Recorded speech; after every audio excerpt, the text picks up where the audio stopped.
Hello everyone, this is Dr. Atasham Farooqi from Sage University Bhopal, working as an assistant professor and coordinator. I have brought the same topic, errors in C, as we have been learning errors in C for last some lectures. और hope कि आपको errors in सी अच्छे समझ में आ रहा है. मैंने जो भी लेक्चर्स बनाए हैं ऑनलाइन वो बिगनर्स के लिए हैं because I have seen in my lecture students are very much confused in errors कि एरर्स को कैसे डिटेक्ट करें, एरर्स के टाइप्स क्या होते हैं और किस टाइप की एरर क्यों आती है. तो इसलिए मैंने इस पर फोकस किया एंड बहुत simple and easy lectures design किए हैं. As we have seen four errors in C language, syntax error you have seen in my previous lectures, runtime errors we have seen, linker error we have seen, logical error we have seen. Now in this lecture we will learn about semantic errors. As we know, errors are the problems or the faults that occurs in the program which makes the behavior of the program abnormal, and experienced developers can also make these faults. Programming errors are also known as the bugs or faults, and the process of removing these bugs is known as debugging.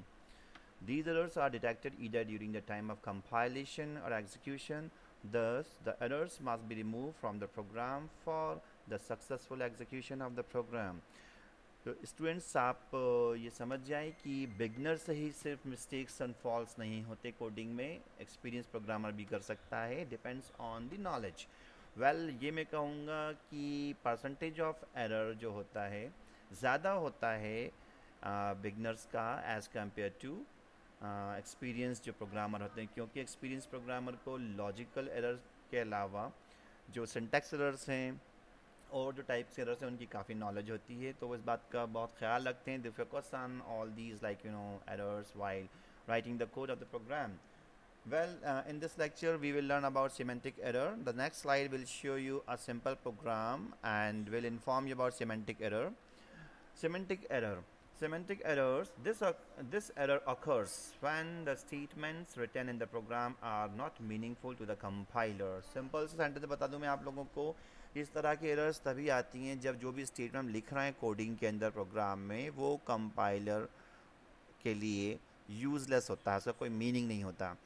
तो इस तरह से हो सकता है syntax compiler उसको check करे और अप्रूव कर दे, बट उसका कोई मीनिंग नहीं निकलेगा. इस तरह से जो एरर्स होती हैं उसको सिमेंटिक एरर कहते हैं. फॉर एग्जांपल मैंने यहाँ पे आपको एग्जांपल दिया हुआ है.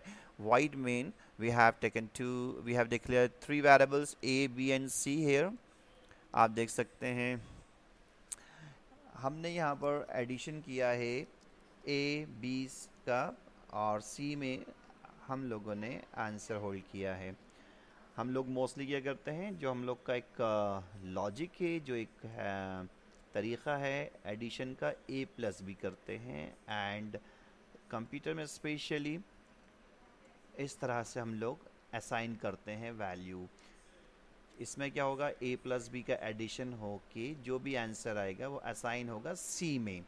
This is equal to operator working here as an assignment operator. I have told you in my previous lectures operators in सी.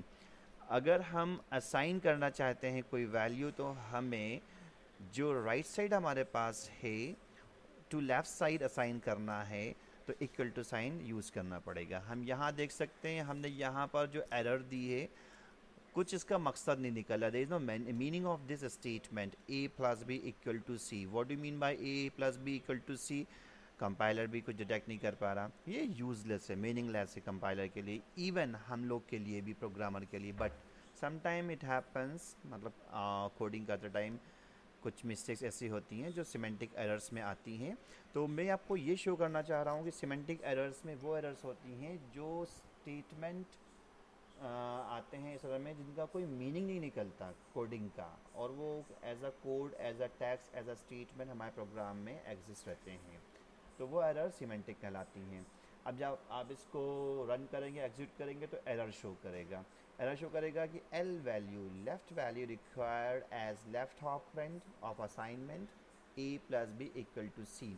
तो इसने जब चेक किया तो उसको कुछ ऐसा फील हुआ कि जो असाइनमेंट ऑपरेटर है उसकी जो पोजीशन है, उसका जो प्लेस है रॉन्गली यूज़ किया गया है।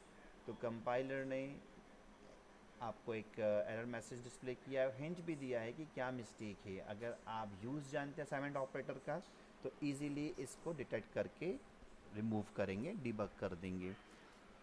Note: L value means an assignable value variable, and in assignment the left value to the equal to has to be L value.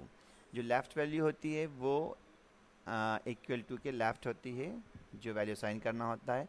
The left hand side of the operator must be something the language calls an L value. जो operator के left hand side होती है वो उसको L value कहा जाता है computer languages के अंदर। तो ये जो आप एरर मैसेज देख रहे हैं इसमें एल वैल्यू वर्ड यूज़ करा गया है, और ऑपरेंड जो कि हमने इक्वल टू साइन यूज़ करा है, ऑपरेंड आप देख सकते हैं ये इक्वल टू साइन यूज़ करा है हमने। तो जो हमारा लेफ़्ट साइड है वो रॉन्गली पुट है। तो ये जो एल वैल्यू है that is not okay with the assignment operator. तो इस तरह से आप सिमेंटिक एरर्स को जान सकते हैं अपने प्रोग्राम के अंदर। कई तरह से हम लोग के पास ऐसे ऑपरेशंस आते हैं जो कि हम लोग कोड करते वक्त कहीं ना कहीं मिस्टेक कर देते हैं, और जैसे कि ऑर्डर ऑफ प्रेसिडेंस हो गया। ऑर्डर ऑफ प्रेसिडेंस में हमने कुछ ऐसी जो ऑपरेटर्स का ऑर्डर प्रेसिडेंस है वो गलत दे दिया जिससे कि एरर्स आ रही है, तो वो सिमेंटिक एरर में आएगी। तो इस तरह से प्रोग्रामर को बहुत फोकस करना पड़ता है इन एरर्स के लिए, और रिज़ल्ट को जो स्पेसिफिक रिज़ल्ट है, डिज़ायर्ड रिज़ल्ट है, उसको पाने के लिए we have to be very careful in such type of semantic errors. So guys, stay tuned and subscribe to Sage University Bhopal. Our website address is sageuniversity.edu.in. Our sister concerns are SUI, Sage University of Indore, SGI, ACC, SIS. So surely I will bring with new topic our lecture. Here we have ended up a topic errors in C. Hope you must have learned little bit, and if you repeat watching my lecture, surely you will get much thing about errors, and आप ये समझिए कि ये full beginners के लिए है। इससे start करेंगे आप तो आपको ऑटोमेटिकली एरर्स के बारे में जानने में मदद मिलेगी। And I am telling you frankly this my experience कि आप जितनी ज़्यादा कोडिंग करेंगे, प्रैक्टिस करेंगे कोड लिखने की ऑन योर ओन, उतने ही ज़्यादा आपको कोडिंग आएगी, एरर्स के बारे में मालूमात होगी, जानकारी होगी। और जितनी ज़्यादा जानकारी आपको एरर्स के बारे में होगी उतनी आसानी से आप डिबगिंग कर सकते हैं और अपने प्रोग्राम को सक्सेसफुली रन कर सकते हैं। तो गाइज़, कट कॉपी पेस्ट ना करिए। इंटरनेट से कॉपी पेस्ट करके आप रन करके प्रोग्राम नहीं सीख सकते कोडिंग। आपको ख़ुद कोड करना है। कोडिंग करने के बाद प्रोग्राम एग्जीक्यूट करिए, सक्सेसफुल एग्जीक्यूट करने के बाद फिर कोड चेंज करिए, उसमें कुछ चेंजेस लाइए। देखिए, जब तक आप ये खुद नहीं करेंगे, I am telling you, you will not get the proper way of coding and executing the program. Thank you so much guys. I will come back with new topic.